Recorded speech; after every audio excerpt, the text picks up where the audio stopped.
Pegou na covardia, tribunal banindo o BH de todas as competições, Pedrão. Vamos falar sobre isso, o Flamengo age dia a dia do Flamengo, tá chegando a hora do jogo do Flamengo diante da equipe do Juventude. Você que tá aí, dá aquela moral de sempre, botão aqui embaixo, inscrever-se, clica aí, se inscreva no canal, achando o sino da notificação, deixa o teu like, toca aí meu parceiro, minha parceira.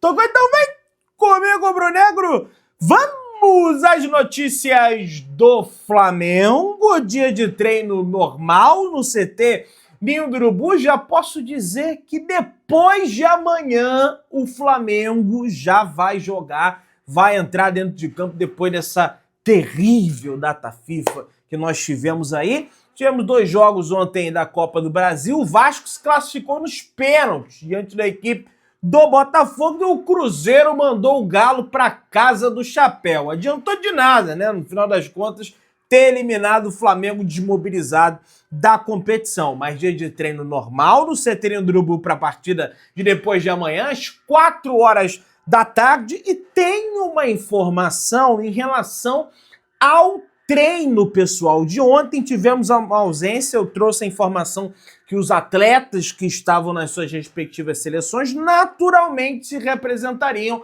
ao CT Ninho do Urubu, como o Matias Vinha, né, que estava na seleção do Uruguai, o Carrascal na Colômbia, o Samuel Lino na seleção brasileira, Gonçalo Plata na seleção do Equador.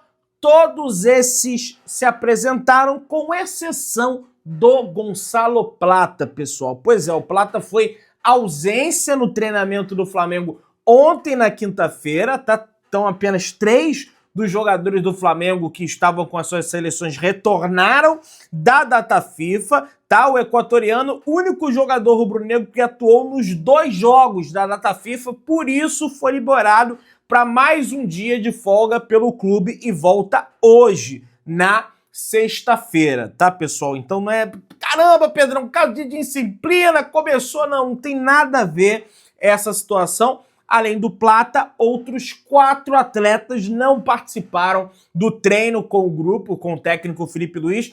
Eric Pulgar continua em franca recuperação da lesão, da fratura no 5º metatarso do pé direito.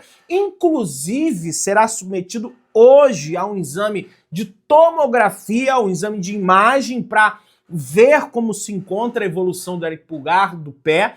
Então, mais tarde, no vídeo da tarde, a gente já deve ter esse parecer, né, da evolução da lesão do Eric Pulgar. E outros 3 jogadores, Varela, Alexandro e Jorginho, serão avaliados até o próximo sábado, mas dificilmente viajam com a delegação para Caxias do Sul. Existiu uma grande possibilidade do Jorginho participar desse jogo, entretanto o volante voltou a sentir dores ali no posterior de coxa, está fora da viagem com o time para Caxias do Sul. Possibilidade baixíssima em recuperação da lesão da panturrilha esquerda. O lateral esquerdo, Alexandre, fez trabalhos com a fisioterapia e também no gramado. O lateral direito, Guilherme Varela, voltou da seleção uruguaia com quadro de pubalgia e Jorginho treinou com o grupo na reapresentação. Após a folga, acabou voltando a sentir as dores, pessoal. Então, vai ter que dar um jeito aí.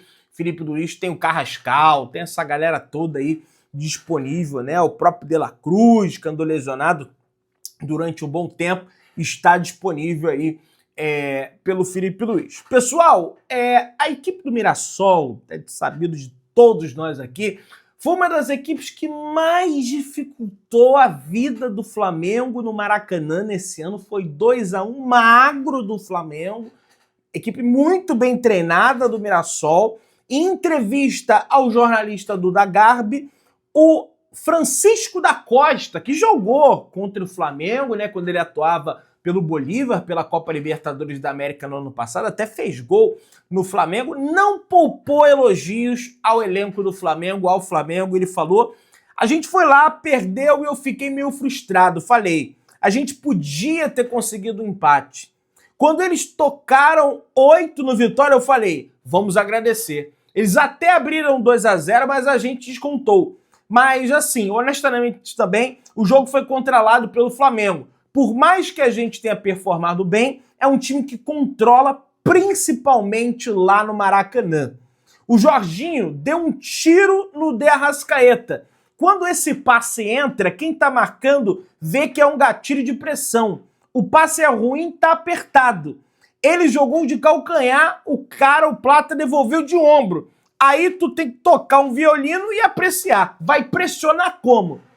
Tudo tem solução, pô. Mas é difícil jogar contra eles, falou o Chico da Costa, elogiando aí a atuação do Flamengo contra o Mirassol e, de certa forma, a atuação do Flamengo também diante da equipe do Vitória. De Arrascaeta recebeu o prêmio de melhor jogador do mês de agosto, pessoal, do Campeonato Brasileiro. O uruguaio segue em ótima fase, atuando mais próximo ali do gol, né, de acordo com as instruções do técnico Felipe Luiz. Em função disso, vem proporcionando vários gols aí para todos nós rubro-negros durante esse ano e recebeu o prêmio de jogador do mês no CT Ninho do Urubu. Parabéns, De Arrascaeta, você é merecedor desse prêmio que certamente vai contar lá na frente, né? Para quem sabe estar na seleção do campeonato, ser o melhor jogador do campeonato. Ê, Botafogo! Ê, SAF do Botafogo! Tá devendo todo mundo, calote todo mundo e ó, só para ter uma zoeira aqui também, eliminado da Supercopa, perdeu a Supercopa, perdeu a Recopa, perdeu a Taça Guanabara, perdeu a Taça Rio, aliás foi tri da Taça Rio, né? Perdeu o Carioca, perdeu a Libertadores, caiu, foi eliminado, perdeu a Copa do Brasil e o Campeonato Brasileiro, cara. Muito rubro-negro ficando até preocupado. Pedrão, mas o Botafogo agora só vai ter o Campeonato Brasileiro para disputar. Será que eles não estarão mais mobilizados para ganhar do Flamengo? Pela madrugada, gente. Eu não tenho medo nenhum do Botafogo. Para mim, um adversário direto na briga pelo título do Flamengo é o Palmeiras. Eventualmente pode vir a ser o Cruzeiro, que vem numa boa campanha, fez 2 gols ontem de novo o Caio Jorge, está numa artilharia absurda, mas o Flamengo tem confronto em casa contra Palmeiras, contra Cruzeiro, só o Botafogo que é fora de casa, beleza? Pessoal, Flamengo e Estudiantes, quartas de final da Copa Libertadores da América, a partir da próxima quarta-feira no estádio do Maracanã. E o capitão da equipe argentina, o Santiago Ascacíbar, de 28 anos, destacou e pregou respeito pelo Flamengo, elogiando o seu poder ofensivo, mas ressaltou que nada é impossível na competição. Conhecido como Russo, o meia projetou um duelo equilibrado e afirmou que a equipe vai precisar demonstrar determinação e estratégia para bater o Flamengo. Abre aspas aí para ele. É um jogo lindo. Estamos esperando por ele. Sabemos o que significa para nós como equipe. No futebol, nada é impossível. São 11 contra 11. As Copas são jogos diferentes. Temos que demonstrar isso em campo, declarou o capitão do Estudiantes. Cara, a melhor forma do Flamengo respeitar o Estudiantes, tetracampeão da Copa Libertadores da América, apesar disso não é tratado como um grande clube na Argentina, assim como o Boca, como o River, entre outras equipes, não tem ali o contingente de torcida dessas maiores equipes na Argentina. Entretanto, a melhor forma do Flamengo respeitar o Estudiantes é jogando sério, é jogando pra valer. Não tem que entrar achando que já passou. Tem que ter o mesmo comportamento que o Flamengo teve contra o Internacional. Venceu no Maracanã, foi pro Beira-Rio para ganhar. Então é fazer o resultado em casa e ir para a Argentina para ganhar também. É uma equipe fraca em relação ao Flamengo, é bem verdade. O Flamengo tem muito mais valor técnico que Estudiantes, mas não é, meu amigo, sabe, mel no mamão, sabe? Haja visto o Corinthians no ano passado, haja visto o Olímpia no ano retrasado, haja visto o Peñarol no ano passado. Caímos nas quartas. Espero que isso não volte a acontecer. E depois tem semifinal, enfim, muita coisa. Minha galera, o Flamengo atingiu a marca dos 500 mil assinaturas coletadas, pessoal. De ontem para hoje, o Flamengo atingindo essa marca lendária na petição.flamengo.com.br. O Flamengo quer se tornar uma nação simbólico-cultural frente à ONU. E para isso, logicamente, é exigido um número gigantesco de assinaturas para demonstrar relevância, né, ao Flamengo, o número de pessoas que segue o Flamengo, que é torcedor do Flamengo, e o Flamengo já chegou a essa incrível marca de 500 mil de assinaturas. Se você ainda não assinou, vai lá na petição.flamengo.com.br, deixa a sua assinatura, porque cada assinatura é muito importante, beleza? Jornalista compara Flamengo a uma mãe e diz que deveria apenas aceitar a pena de Bruno Henrique. Cara, é um negócio impressionante, né? Uma história da carochinha dessas. Nós temos aí, né, o Bruno Henrique condenado pelo Superior Tribunal de Justiça Desportiva, STJD, a 12 jogos, mais a multa de 60 mil reais. O Flamengo já ingressou com um recurso na corte do pleno do STJD. Além disso, o clube tenta o efeito suspensivo já para ter o jogador em campo no duelo diante da equipe do Juventude. Entretanto, meus amigos, eu vou colocar aqui o meu querido óculos da treta, apesar de eu precisar do meu óculos para ler, mas vou tentar fazer um esforço aqui para ler a pauta. Um jornalista chamado Robson Morelli, tá? Em depoimento curioso, discordou da atitude. Vamos ver aqui o que ele disse. A diretoria do Flamengo perde a chance de se orientar com silêncio. De não se envolver, apenas aceitar. Assim bastava deixar que a justiça tomasse, como tomou, as devidas providências. Mas o Flamengo quer mudar isso com efeito suspensivo para ter o atleta em campo. Outros jogadores menos famosos pegaram um gancho de 2 anos ou então até mesmo o banimento do futebol. Meu amigo, deixa eu te falar uma coisa. Primeiro, o Flamengo não é uma mãe. E uma mãe, por mais que repreenda o seu filho, evidentemente, pelos seus erros, ela sempre é uma leoa para defender o seu filho. Ela quer repreender, mas se os outros repreenderem, ela fica com raiva.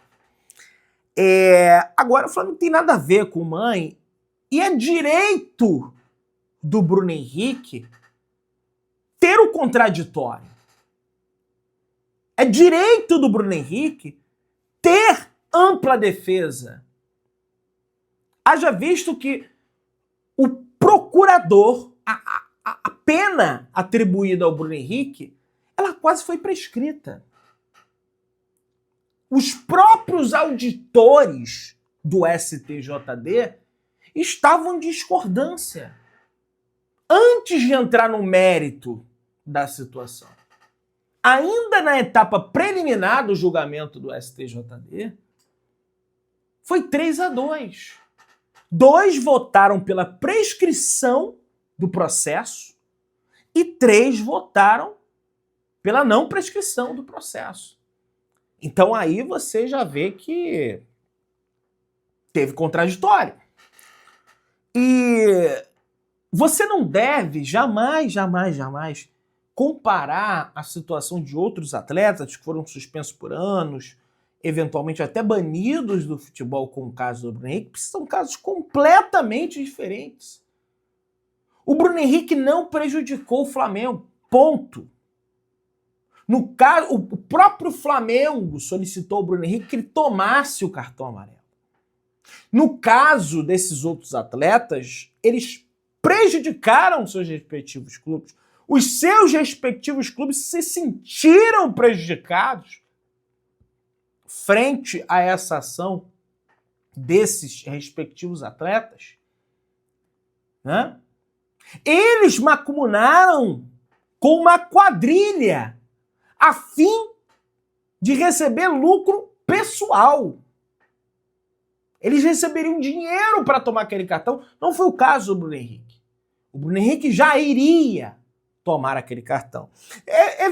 Você pode até alegar, pô, mas ele não deveria ter compartilhado aquela informação. Ok. Mas aí isso aí tem que ser debatido, julgado pelos auditores do STJD. Não existe. Não tinha que fazer. Tem que fazer sim, na minha opinião. Bruno Henrique é um jogador importante. Bruno Henrique é um jogador decisivo.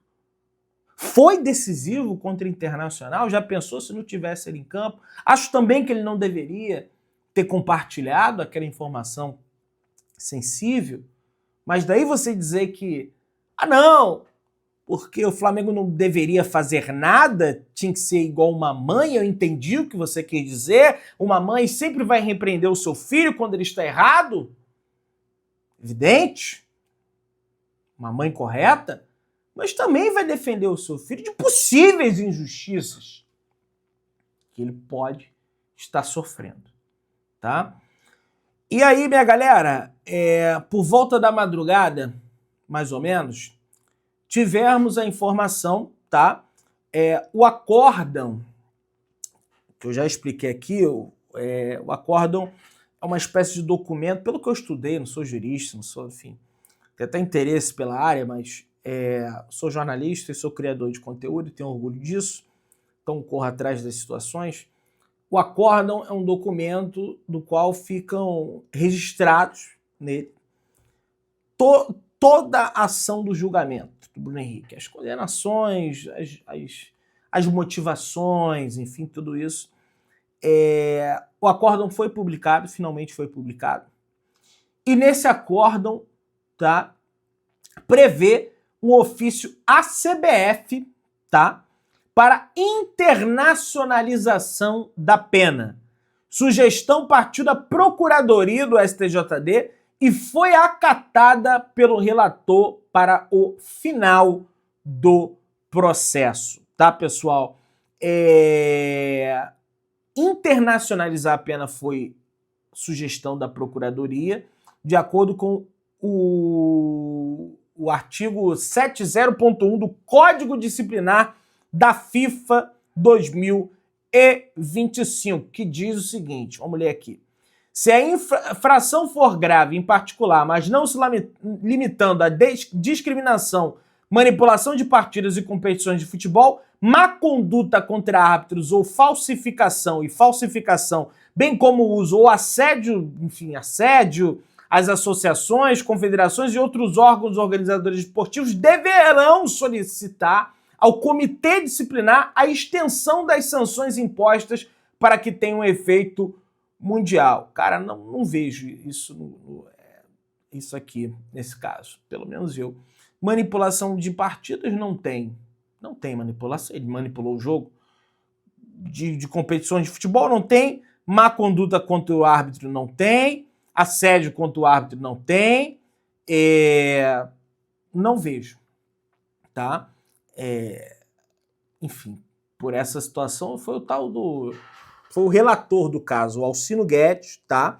Que pediu, inclusive disse que o Bruno Henrique atuando fora do Brasil seria como, olha isso, cara, a não internacionalização da pena seria como um salvo-conduto para alguém condenado fora do país.